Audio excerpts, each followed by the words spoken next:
Hello students, बच्चों आज हम स्टार्ट करते हैं अपना मैक्रो इकोनॉमिक्स का next chapter. The name of the chapter is government budget and the economy, right. अब देखिए, ये आपका जो चैप्टर है ये बेसिकली ये गवर्नमेंट के बजट के ऊपर है और उसमें हम और डिटेल्स पढ़ेंगे कि गवर्नमेंट का बजट जो होता है बेसिकली उसके अंदर किस तरह की रिसीट्स होती हैं, किस तरह की पेमेंट्स होती हैं, ठीक है। और अगर रिसीट्स ज़्यादा हैं तो क्या होगा, पेमेंट्स ज़्यादा हैं तो क्या होगा, और कुछ न्यूमेरिकल्स होंगे। तो ये सब चीज़ें हमारी इसमें कवर होने वाली हैं। तो ये फर्स्ट वीडियो है, इसके अंदर हम इंट्रोडक्शन करते हैं। तो गवर्नमेंट, कोई भी अगर गवर्नमेंट है, ठीक है, उसका एम क्या होता है गवर्नमेंट का एम होता है कि उसका कंट्री का वेलफेयर हो, राइट। और इसके लिए वो क्या करती है, इसके लिए for this they require infrastructure, ठीक है, इकोनॉमिक एंड वेलफेयर एक्टिविटीज़ करती है, राइट। अब ये सब तो करने के लिए ठीक है, हर कोई गवर्नमेंट चाहेगी कि मैं ये सब कर दूं वेलफेयर के लिए सब चीज़ें, बट सबके लिए क्या चाहिए, ह्यूज एक्सपेंडिचर, खूब सारा खर्चा करना पड़ता है। तो एक प्रॉपर प्लानिंग और पॉलिसी की ज़रूरत पड़ती है, और उस प्लानिंग और पॉलिसी को ही हम क्या बोलते हैं, बजट। और आप अपने कंट्री में भी सुनते ही हैं, हर साल जैसे गवर्नमेंट जो है बजट पेश करती है, ये फर्स्ट वीक ऑफ फेब में पेश किया जाता है।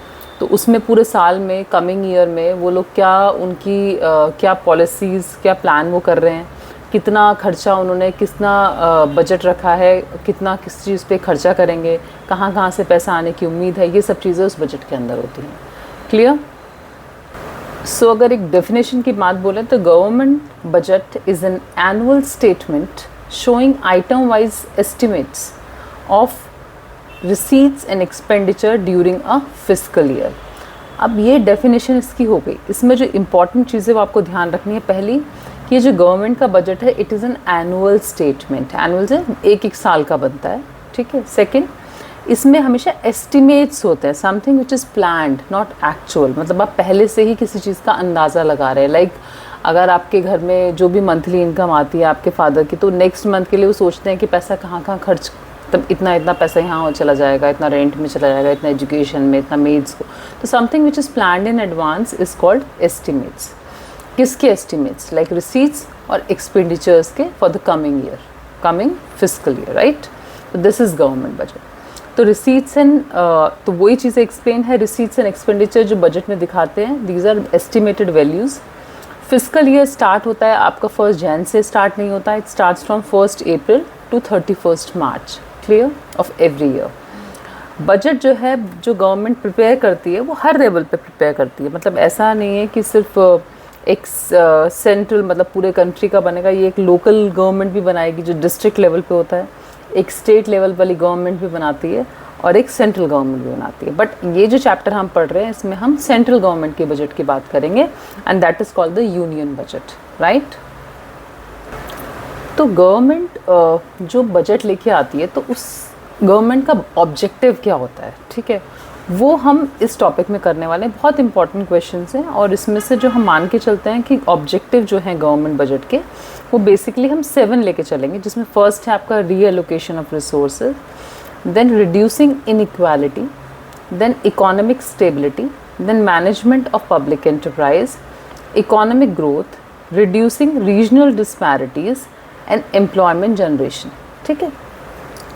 अब कैसे इसको फर्स्ट वाला जो है रीएलोकेशन ऑफ रिसोर्सेज, मैं आपको वो एक्सप्लेन कर देती हूँ। रीएलोकेशन ऑफ रिसोर्सेज का मतलब होता है कि जो गवर्नमेंट के रिसोर्सेज हैं उनको फिर से रीएलोकेट करना, राइट। गवर्नमेंट क्या करती है, अपनी गवर्नमेंट के हाथ में दो, एक तरह से आप सोचो कि दो इंस्ट्रूमेंट्स हैं, एक टैक्स है और एक subsidies.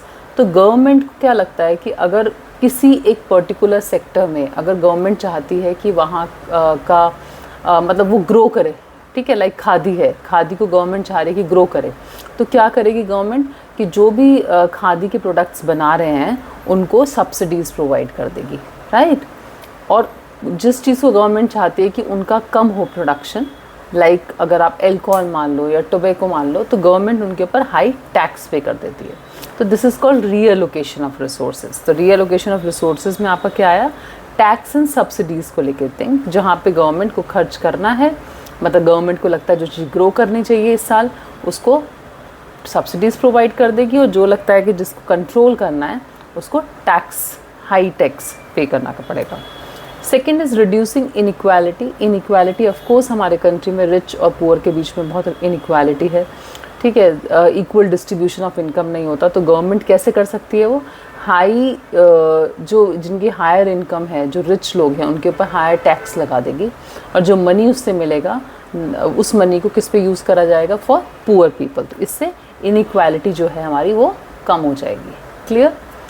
Third is economic stability. Economic stability actually हर एक इकोनॉमी में हमारे जो ऊपर ऊंचाई और ढलान जो चलता है, दैट इज़ कॉल्ड इन्फ्लेशन और डिफ्लेशन जो चलता है, कि मतलब अगर प्राइसेस बढ़ गए दैट इज़ कॉल्ड इन्फ्लेशन, और गिर गए हैं तो डिफ्लेशन। तो उसको अगर स्टेबलाइज करना, कि मतलब इतना ज़्यादा ऊपर नीचे ना चले, that is called economic stability. तो उसके लिए गवर्नमेंट क्या करती है, अगर मान लो गवर्नमेंट को लग रहा है इन्फ्लेशन है, that means demand is more than aggregate supply, तो गवर्नमेंट क्या सोचेगी कि थोड़ा सा कम कर दिया जाए, जो है ना, जो खर्चा इकोनॉमी के अंदर उसे कम करा जाए, इन्फ्लेशन अगर ज़्यादा है।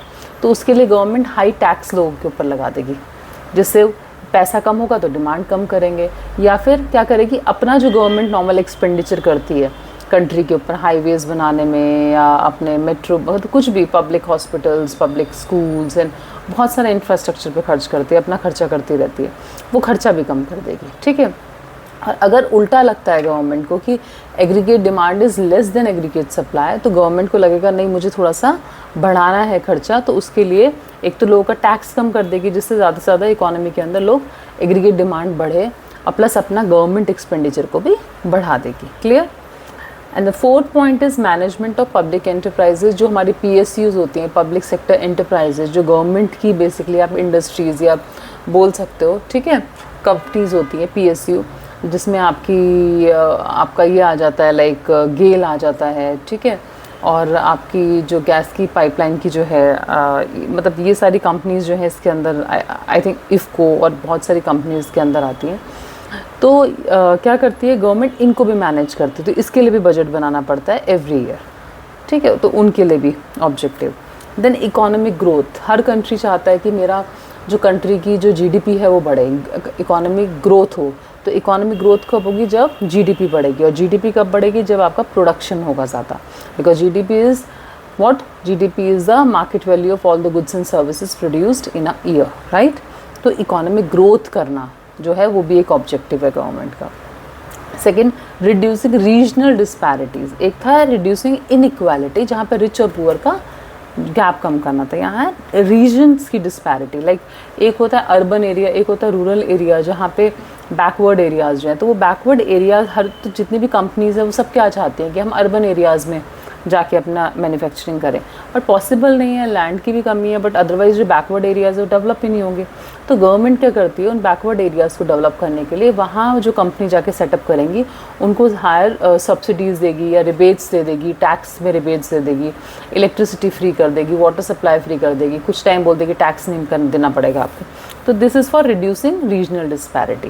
And last point is employment generation. बहुत सारी स्कीम्स गवर्नमेंट लेके आती है हर साल एम्प्लॉयमेंट जनरेट करने के लिए, ठीक है। तो these are objectives of government budget for every year, जिसके लिए गवर्नमेंट बजट बनाती है।